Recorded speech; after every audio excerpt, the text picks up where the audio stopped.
Assalamualaikum warahmatullahi wabarakatuh. Alhamdulillah, di pagi yang cerah hari ini kita bisa bertemu kembali.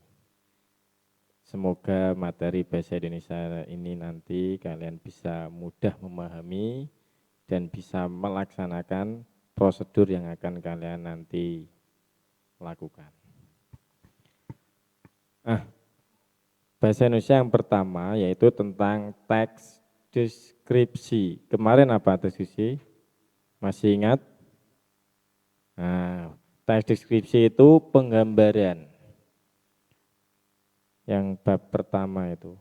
Dan yang bab kedua cerita fantasi, yaitu urutan cerita khayalan. Kemarin yang disampaikan oleh Ustadz Yasin. Melanjutkan materi bab ketiga sekarang ini yaitu teks prosedur. Nah, teks prosedur itu apa? Fungsinya apa? Dan jenisnya. Nah, teks prosedur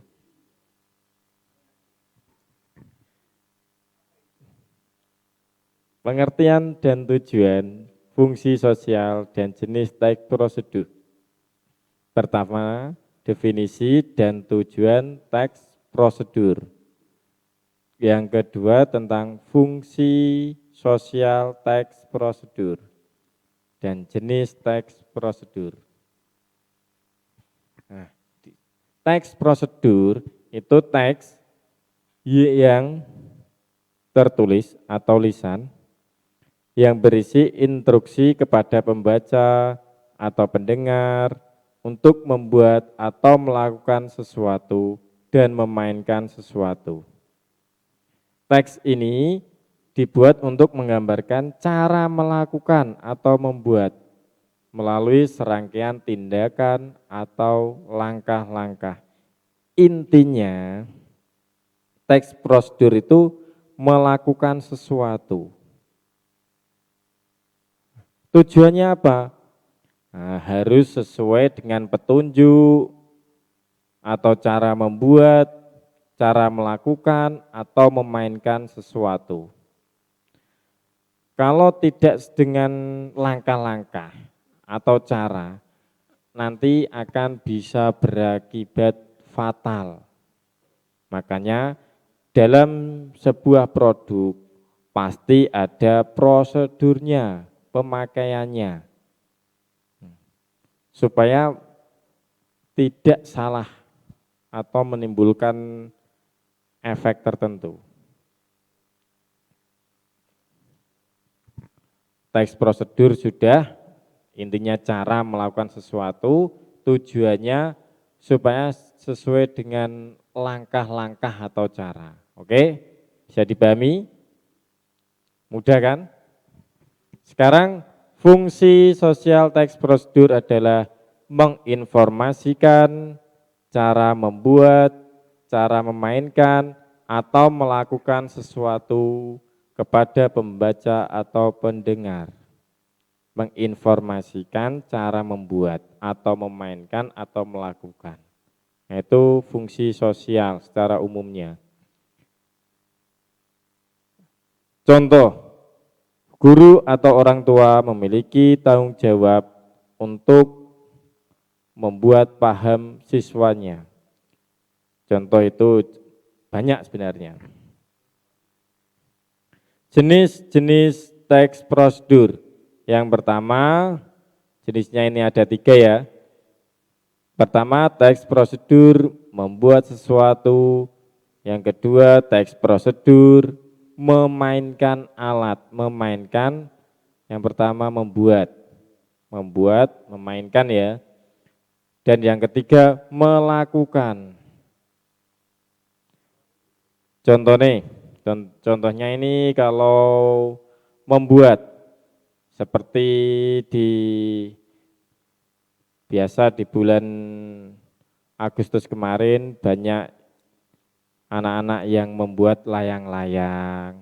Nah itu ada prosedurnya, cara-caranya. Nanti ada contoh lagi. Memainkan, nah, bermain gamelan, tinggal memainkan yang kedua itu. Dan yang ketiga melakukan menari uang di ATM atau menari. Nah, itu contoh dari ketiga jenis teks prosedur tadi. Informasi penting dalam teks prosedur. Nah, ini wajib kalian pahami dalam sebuah produk atau banyak itu. Jenis produk, macam-macam atau sarimi nanti ada prosedurnya, cara membuatnya, memasaknya itu. Nah, prosedurnya harus membaca buku keseluruhan. Membaca keseluruhan. Terus memahami isi, menentukan atau menemukan ide pokok setiap paragraf. Intinya iki apa? Terus simpulan isi prosedur itu pokok isi teks atau inti, sari, terus simpulan. Selanjutnya yaitu tentang struktur dan kebahasaan teks prosedur. Struktur kebahasaan. Nah ini struktur teks prosedur. Struktur ki urutane. Struktur urutane, prosedur carane. Urutane kepiye carane. Nah ini ada contoh. Strukturnya itu yang pertama tujuan.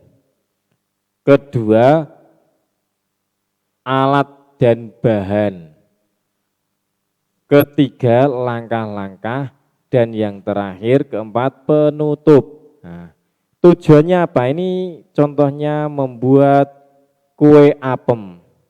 Nah, dibaca caranya. Pertama tujuan, yaitu definisi apem adalah salah satu makanan tradisional yang jarang dikenal anak muda zaman sekarang. Untuk mengingat kembali generasi muda terhadap makanan tradisional tersebut, berikut disajikan resep cara membuatnya agar anak-anak dapat mencoba mempraktikannya di rumah. Nah, nanti bisa kalian coba membuat apem-apem apa? Nah, struktur tujuan sudah definisi tadi. Terus bahannya apa? Bahan dan alat. Nah, bahannya cetakan. Terus siapkan 275 gram tepung, 100 gram tape singkong. Terus ragi disiapkan, gula, terus air kelapa, santan yang kental, 1/4 garam. Nah itu alat dan bahannya. Terus langkah-langkah cara membuatnya harus urut. Haluskan tape singkong, campur dengan gula dan ragi instan. 2. Remas-remas sampai gula tercampur rata dan larut, ben larut ya. Yang ketiga, tambahkan tepung beras itu pada adonan dan diaduk rata, diulet-ulet. Oke, apem. 4. Tuangkan air kelapa sedikit demi sedikit sambil diuleti dengan tangan selama 15 menit.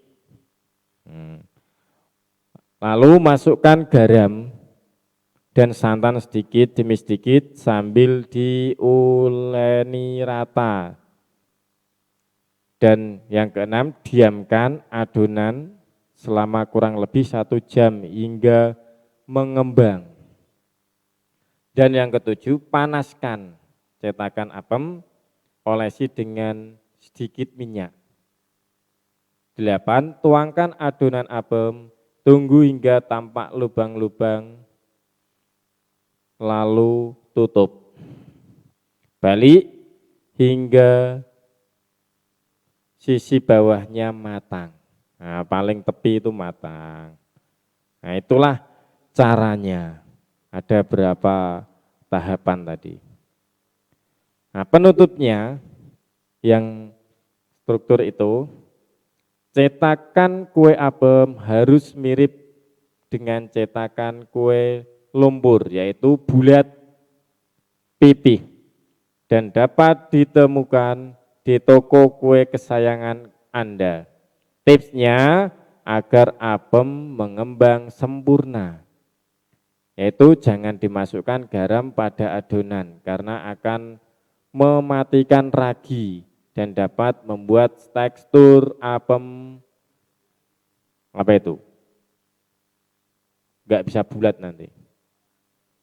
Nah, setelah melihat resepnya, kini saatnya kalian bergerak ke dapur dan memasak dan selamat mencoba membuat kue apem di rumah.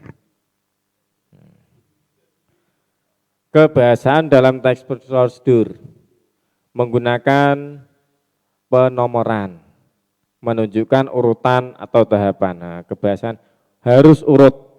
Kalau enggak urut, nanti menimbulkan bahaya. 2, menggunakan kata yang menunjukkan perintah. Perintah itu ajakan. Contohnya apa? Tadi, masukkan garam. Nah, itu menyuruh, ajakan itu. Menggunakan kata ganti orang kedua. Kata ganti orang kedua itu bukan aku, berarti kamu. Terus yang keempat, penggunaan konjungsi yang menunjukkan urutan.